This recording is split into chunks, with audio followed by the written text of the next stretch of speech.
S F ഐയും അതുപോലെ തന്നെ ഗവർണറും തമ്മിലുള്ള പോരിങ്ങനെ മൂർച്ഛിച്ചുകൊണ്ടിരിക്കുകയാണ്. സകലമാന സ്ഥലത്തും എസ് എഫ് ഐ ഗവർണർ തടയുന്നുണ്ട്. അതുപോലെ തന്നെ ഗവർണർ തിരിച്ചും എസ് എഫ് ഐക്കിട്ട് എന്താണ് നല്ല താങ്ങുന്നുണ്ട് എന്ന് തന്നെ പറയാം. കാരണം മാധ്യമങ്ങളോടൊക്കെ ക്ഷുഭിതനാവുന്നു.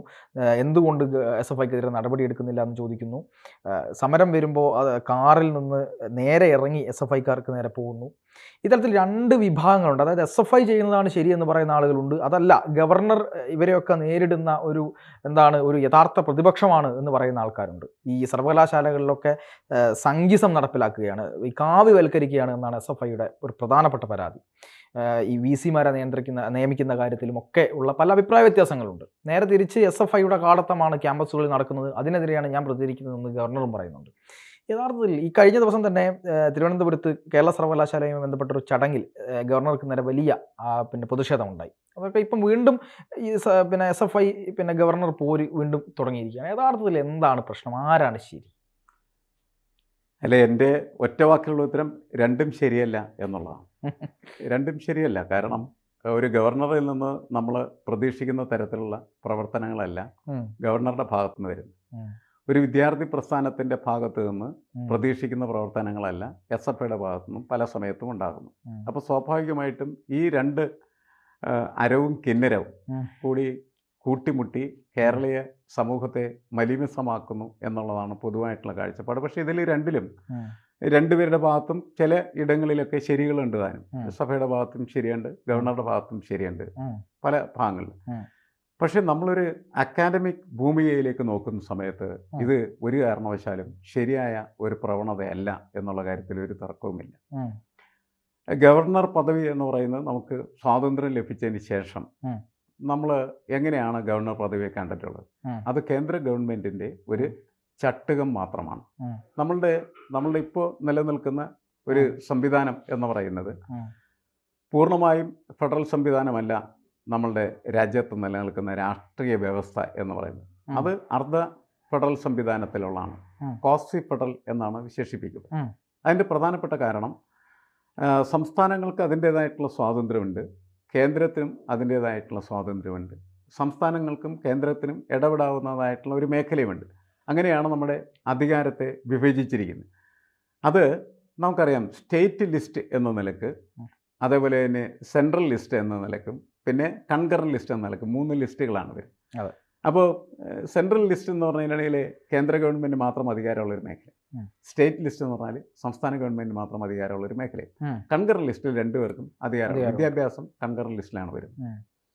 അപ്പോൾ സ്വാഭാവികമായിട്ടും കേന്ദ്രത്തിനും അതേപോലെ തന്നെ സംസ്ഥാനത്തിനും അക്കാര്യത്തിൽ ഇടപെടാം എന്ന് പറയുന്ന ഒരു നിയമപരമായിട്ടുള്ള വശം അവിടെ നിലനിൽക്കുന്നുണ്ട്. പക്ഷെ നമ്മളുടെ പ്രശ്നം എന്താണെന്ന് വെച്ചാൽ ഗവർണർമാരെ സാധാരണ രീതിയിൽ ഓരോ സംസ്ഥാനത്തേക്കും കേന്ദ്രം വിടുന്നത് കേന്ദ്രത്തിൻ്റെ കയ്യൊപ്പ് ഉയർത്താൻ വേണ്ടിയിട്ടാണ്. കേന്ദ്രം എന്തൊക്കെയാണ് ആഗ്രഹിക്കുന്നത് അത് നടപ്പിലാക്കാനായിട്ടുള്ള ഒരു അധികാര സ്ഥാനമാണ് ഗവർണർ സ്ഥാനം എന്ന് പറയുന്നത്. അത് നമ്മളുടെ ഈ ക്വാസി ഫെഡറൽ സംവിധാനത്തിലോ അല്ലെങ്കിൽ ഫെഡറൽ സംവിധാനത്തിലോ ശരിയായ രീതിയിൽ പ്രവർത്തിക്കാനായിട്ടുള്ള സാഹചര്യം ഉണ്ടാകുന്നില്ല എന്നുള്ളതാണ്.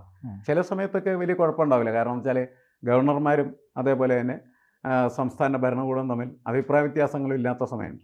ഇപ്പോൾ ഉള്ള കാര്യത്തിൽ നമുക്കറിയാം, പിണറായി വിജയനും അതേപോലെ തന്നെ മുഹമ്മദ് ആരിഫ് ഖാനും അടുത്ത് അപ്പം പോലെ ഒട്ടിയിരുന്ന എത്രയോ ഘട്ടങ്ങളുണ്ടായി. മാത്രമല്ല ഇപ്പോൾ ഈ ക്രിസ്മസ് ആഘോഷിക്കാൻ 5 ലക്ഷം രൂപ കൊടുക്കാൻ അദ്ദേഹം ആവശ്യപ്പെട്ടപ്പോൾ അത് കൊടുത്തു. എന്നുവെച്ചാൽ അടുക്കളയിൽ അവർ അടുപ്പക്കാരും അതേപോലെ തന്നെ പുറത്ത് അവർ ശത്രുക്കളുമാണ്. അതാണ് സത്യം. അതായത് ആളുകളെ പറ്റിക്കലാണ് ഗവർണറുടെയും അതേപോലെ തന്നെ സംസ്ഥാന മുഖ്യമന്ത്രിയുടെയും ഇവരുടെ രണ്ടുപേരുടെ രാഷ്ട്രീയത്തിൻ്റെ. എന്നുവെച്ചാൽ ഗവർണർ RSS രാഷ്ട്രീയം കളിക്കുന്നു, മുഖ്യമന്ത്രി CPM രാഷ്ട്രീയം കളിക്കുന്നു. ഇതെല്ലാം ജനങ്ങളെ പറ്റിക്കുന്നതിന് വേണ്ടിയുള്ള ഒരു ഏർപ്പാട് മാത്രമാണ്. ജനങ്ങൾ വിഡ്ഢികളാക്കപ്പെടുന്നു നിരന്തരമായിട്ട്. കാരണം എന്താണെന്ന് വെച്ചാൽ ഇപ്പോൾ ഈ സർവകലാശാല നിയമങ്ങളുടെ കാര്യത്തിൽ പോയി പിണറായി വിജയൻ്റെ ആഗ്രഹപ്രകാരമായിരുന്നു നമ്മുടെ കേരളത്തിൻ്റെ സർവകലാശാലയുടെ ചരിത്രത്തിൽ ഒരു വൈസ് ചാൻസലറെ വീണ്ടും അധികാരത്തിൽ അങ്ങനെ ഇല്ല. ഇങ്ങനെ മാറിക്കൊണ്ടിരിക്കുകയാണ്. ഒരു പ്രാവശ്യം ആയിക്കഴിഞ്ഞാൽ ഐറ്റങ്ങളൊക്കെ പോകാം. ഇവനൊക്കെ എന്താണ് അവിടെ ഇരുന്ന് കാണിക്കുന്നത്? ഒന്നും പ്രത്യേകിച്ച് കാണിക്കുന്നില്ല. പക്ഷേ പിണറായി വിജയൻ്റെ താല്പര്യം, അദ്ദേഹത്തിൻ്റെ സഹാക്കളുടെ താല്പര്യം അതൊക്കെ നിർവഹിച്ചു കൊടുക്കുന്നതിന് വേണ്ടിയിട്ട് ഡോക്ടർ ഗോപിനാഥ് രവീന്ദ്രൻ എന്ന് പറയുന്ന മനുഷ്യനെ കണ്ണൂർ സർവകലാശാലയുടെ VC ആയിട്ട് രണ്ടാമത് നിയമിച്ചു. അതെ. അത് കോടതിയിൽ പോയി കോടതി പറഞ്ഞത് ശരിയല്ലെന്ന് പറഞ്ഞ് അയാളെ പിരിച്ചുവിട്ടു. ഉം. അത് കഴിഞ്ഞതിന് ശേഷം ഇപ്പോൾ ഗവർണറുടെ ഊഴം വന്നിരിക്കുകയാണ്. അദ്ദേഹത്തിൻ്റെ പ്രിയപ്പെട്ട ഡോക്ടർ മോഹൻ കുന്നുമ്മൽ എന്ന് പറയുന്നതായിട്ടുള്ള വൈസ് ചാൻസലറെ കേരള സർവകലാശാലയുടെ വൈസ് ചാൻസലർ വീണ്ടും അയാളും അഴിച്ചിരിക്കുകയാണ്. കോടതിയിൽ ശരിയല്ലെന്ന് പറഞ്ഞ് അതിൻ്റെ അടിസ്ഥാനത്തിൽ കണ്ണൂർ സർവകലാശാലയിൽ നിന്ന് അയാളെ പിരിച്ചുവിട്ടു. ഇതാ ഇപ്പോൾ ഇയാൾ കൊണ്ടുവന്ന് നേരിട്ട് സ്ഥാപിച്ചിരിക്കുകയാണ്. അപ്പോൾ ഇവന്മാരെല്ലാം വൃത്തികെട്ടവന്മാരാണ്. പദവികളൊക്കെ കൊള്ളാം, ഗവർണർ പദവിയുണ്ട്, അതേപോലെ തന്നെ മുഖ്യമന്ത്രിയുടെ പദവിയൊക്കെ ഉണ്ട്. പക്ഷേ ഇവർ ചെയ്യുന്ന കാര്യങ്ങൾ ഒരിക്കലും നമ്മളുടെ നിയമവ്യവസ്ഥക്ക് ധാർമ്മികതയ്ക്കും യോജിച്ചല്ല. നിയമമൊക്കെ പറഞ്ഞു വരുന്ന സമയത്ത് ഇതൊക്കെ ചെയ്യാനുള്ള അധികാരമില്ലെന്ന് ചോദിച്ചാൽ അധികാരമുണ്ടെന്ന് ഒരു വയസ്സ് പറയും. പക്ഷേ ജനാധിപത്യ സംവിധാനത്തിനകത്ത് അങ്ങനെ അല്ലല്ലോ ഇവരെ നിയമിക്കേണ്ടത്.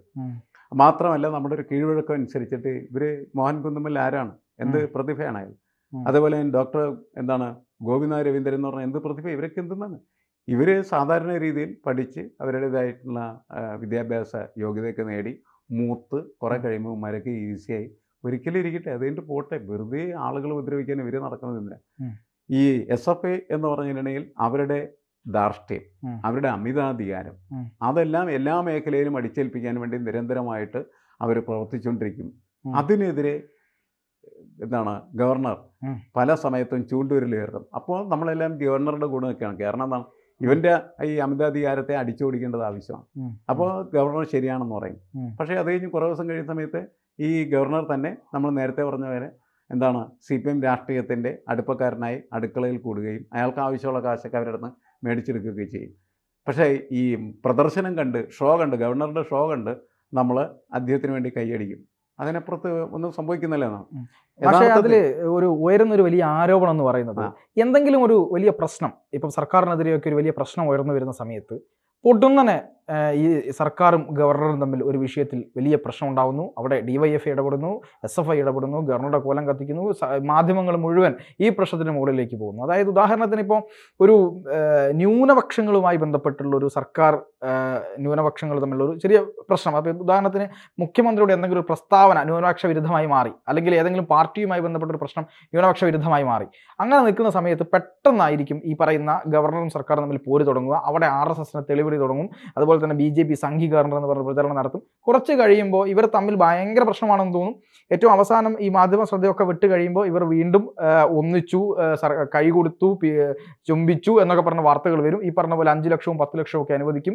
യാതൊരു പ്രശ്നവുമില്ലാതെ എല്ലാം സുഖകരമായി നടക്കും. അപ്പോൾ ഇത് മാഷ് പറഞ്ഞതുപോലെ തന്നെ അണിയറയിൽ പറ്റിപ്പിൻ്റെ ഒരു ഘോഷയാത്ര തന്നെയാണ് അല്ലേ? അണിയറയിലാണ് ഈ കച്ചവടങ്ങൾ മുഴുവൻ നടക്കുന്നത്. പക്ഷേ കച്ചവടം പൊടി പിടിക്കാൻ വേണ്ടിയിട്ട് അവർ നടത്തുന്ന ഷോ ആണ് നമ്മളിപ്പോൾ കണ്ടുകൊണ്ടിരിക്കുന്നത്. സർവകലാശാലകളുടെ ഗേറ്റിലും അതേപോലെ തന്നെ അകത്തും പുറത്തും സെമിനാർ ഹാളിലൊക്കെ ഈ ചുവപ്പുവൽക്കരണത്തിനെതിരെ ഒരു സംഘം ബഹളം ഉണ്ടാക്കുന്നു, കാവ്യവൽക്കരണത്തിന് മറ്റൊരു സംഘം പ്രശ്നം ഉണ്ടാക്കുന്നു. ഗൗരവകരമായ ഒരുപാട് പ്രശ്നങ്ങൾ അതിൻ്റെ അകത്തുണ്ട്. ഗൗരവമായിട്ടുള്ള രാഷ്ട്രീയമുണ്ട്, അതൊക്കെ മറ്റൊരു കാര്യമാണ്. പക്ഷെ അതെല്ലാം ഇവിടെ നടക്കുന്നത്. ഇവിടെ മുഴുവൻ ഇതെല്ലാം ഷോ ബിസിനസ്സായി മാറുകയാണ് ചെയ്തത്. ആ ഷോ ബിസിനസ് കഴിഞ്ഞതിന് ശേഷമാണ് പിന്നീട് നമ്മൾ ഈ പറഞ്ഞ കാര്യം അന്തഃപുരങ്ങളിൽ അവരുടെ ആലിംഗനങ്ങൾ നടക്കുകയും അവരൊരുമിച്ച് ചേരുകയും കുഴപ്പമില്ലാതെ കുറേ കാലങ്ങൾ കടന്നു പോവുകയും ചെയ്യും. പിന്നെ ശരിയാണ്, മാധ്യമ ശ്രദ്ധ തിരിക്കാനായിട്ട് ഏറ്റവും നല്ല ഉപാധി എന്ന് പറഞ്ഞാൽ ഇതാണ്. കാരണം എന്ന് വെച്ചാൽ ഗവർണർ ക്ഷുഭിതനാവുന്നു, കാറിൽ നിന്ന് ചാടി ഇറങ്ങുന്നു, അടിക്കടവനെ എന്നൊക്കെ വിളിച്ചു പറയുന്നു.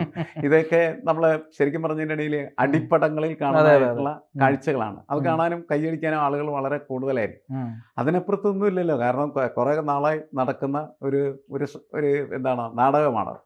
ആ നാടകത്തിൽ ഇടയ്ക്കിടയ്ക്ക് ചില ക്ലൈമാക്സുകളോ അല്ലെങ്കിൽ നല്ല പിരിമുറുക്കത്തിൻ്റെ അവസ്ഥകളൊക്കെ സൃഷ്ടിക്കപ്പെടും. പിന്നീട് അതൊക്കെ പോകും. അതാണ് സംഭവിച്ചുകൊണ്ടിരിക്കുന്നത്. അല്ലാണ്ട് വേറെ പ്രത്യേകിച്ച് എന്തെങ്കിലും കാര്യങ്ങളില്ല. നമ്മളുടെ വിഷയം എന്താണെന്ന് വെച്ചാൽ നമ്മളുടെ ഒരു അക്കാഡമിക് മേഖലയാണ്. നമ്മുടെ അക്കാഡമിക് മേഖലയിൽ യാതൊരു വിധമായ വളർച്ചയോ വികാസമോ ഇല്ലാത്ത തരത്തിലേക്ക് കാര്യങ്ങൾ അടിപ്പെട്ടു പോകുന്നു എന്നുള്ളതാണ്. അവിടുത്തെ അധ്യാപകർ അവരെന്ത് പഠിപ്പിക്കുന്നു, എങ്ങനെ എത്രയോ കോടിക്കണക്കിന് രൂപയാണ് യഥാർത്ഥത്തിൽ നമ്മുടെ UGC അധ്യാപകർ എന്ന നിലയ്ക്ക് ഇവർക്കൊക്കെ വിതരണം ചെയ്യുന്നത്. ഇവരെന്താണ് ചെയ്തുകൊണ്ടിരിക്കുന്നത്? കേരളത്തിൽ എങ്ങനെയാണ് അവരുടെ അധ്യാപനവും അതേപോലെ തന്നെ അതിൻ്റെ ഭാഗമായിട്ടുള്ള വളർച്ചയും വികാസമൊക്കെ ഉണ്ടാകുന്നത്? സർവകലാശാലകളിൽ ഇങ്ങനെ സ്ഥാപിക്കപ്പെടുന്നതായിട്ടുള്ള വൈസ് ചാൻസലർമാർ ഇവരെന്തൊരു കിഴങ്ങന്മാരാണ് ശരിക്കും പറഞ്ഞിട്ടുണ്ടെങ്കിൽ. നമ്മുടെ കേരളത്തിലെ ഒരു സർവകലാശാലയെ നല്ല രീതിയിൽ കൊണ്ടുപോകാൻ പറ്റുന്ന രീതിയിൽ സർഗാത്മകമായിട്ട് പ്രവർത്തിക്കുന്ന ഒരൊറ്റ വൈസ് ചാൻസലറെ നമുക്കിപ്പോൾ കാണാൻ കഴിയുന്നില്ല എന്നുള്ളത്. അതൊക്കെ മുഴുവൻ ഈ രാഷ്ട്രീയ നാടകങ്ങളും രാഷ്ട്രീയത്തിൻ്റെ നിറങ്ങളും, കാവി, ചുവപ്പ്, പിന്നെ ഇപ്പോൾ അത് രണ്ടുമാണ് ഇങ്ങനെ വളരെ സംഘർഷാത്മകമായിട്ടുള്ള രീതിയിൽ ഇടക്കിടക്ക് ഇങ്ങനെ ഉം. അവരുടെ പ്രകടനം നടത്തി കടന്നു പോകുന്നു എന്ന് മാത്രം. ഉം. പക്ഷേ വിദ്യാഭ്യാസവും അതേപോലെ തന്നെ അതുമായിട്ട് ബന്ധപ്പെട്ട സാംസ്കാരികമായിട്ടുള്ള ഉയർച്ചയും ഉം. അതിനുള്ള ഒരു കേന്ദ്രീകരണവും യഥാർത്ഥത്തിൽ ഇവിടെ നടക്കുന്നില്ല എന്നുള്ളത് വളരെ പ്രധാനപ്പെട്ടതാണ്. ഉം. ഈ ഗവർണർ എത്രമാത്രം ബഹളങ്ങളൊക്കെ ഉണ്ടാക്കി എന്ന് പറഞ്ഞാൽ അദ്ദേഹം നമ്മുടെ ഇവിടെ അക്കാഡമിക് ആയിട്ടുള്ള ഡെവലപ്മെൻറ്റിന് വേണ്ടി എന്ത് ചെയ്തു? ഒന്നും ഉം. ചെയ്തില്ലെന്ന്. അയാൾ കേരളത്തിൽ താമസിക്കുന്നതിന് നേരത്തെ നമ്മൾ പറഞ്ഞ അവരെ പുട്ടടിക്കാൻ വേണ്ടി മാത്രമാണ്. 5 ലക്ഷമോ 10 ലക്ഷമോ 15 ലക്ഷമോ അല്ലെങ്കിൽ അതിനേക്കാൾ കൂടുതലൊക്കെ അദ്ദേഹത്തിൻ്റെ ആവശ്യത്തിന് അദ്ദേഹം ചോദിക്കും. അത് ഉം. കൊടുക്കാൻ സമയത്ത് അദ്ദേഹം എന്തെങ്കിലും പ്രശ്നം ഉണ്ടാവും, ഉം. പെട്ടെന്ന് ഇവർ കൊടുക്കും. ഉം. ഇതാണ് അവർ തമ്മിലുള്ള പ്രശ്നങ്ങളായിട്ട് നിൽക്കുന്നത്. ഉം. അപ്പോൾ ഇതൊക്കെ മാറണം. ഉം. ഇതൊക്കെ മാറി ശരിക്കും അക്കാഡമിക് പൊസിഷൻ വീണ്ടെടുക്കപ്പെടുകയും അതെ. കേരളത്തിൻ്റെ ഒരു ഒരു സാധ്യത ഉം. ആ മേഖലയിൽ ഉം. നമുക്കറിയാം. ഒരുപാട് വിദ്യാർത്ഥികൾ ഇവരെ ഇപ്പോൾ ഉപേക്ഷിച്ച് എന്ത് ചെയ്യാണ്?